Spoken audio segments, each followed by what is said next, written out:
counselors here at O'Connor Woods.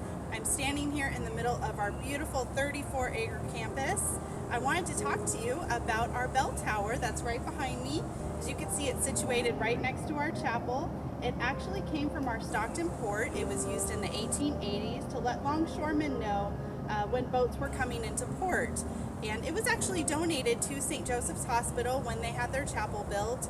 But unfortunately, when they tore it down, they donated it to O'Connor Woods. So we inherited it from St. Joseph's Hospital. So we have a nice little piece of Stockton history here on campus for you to enjoy.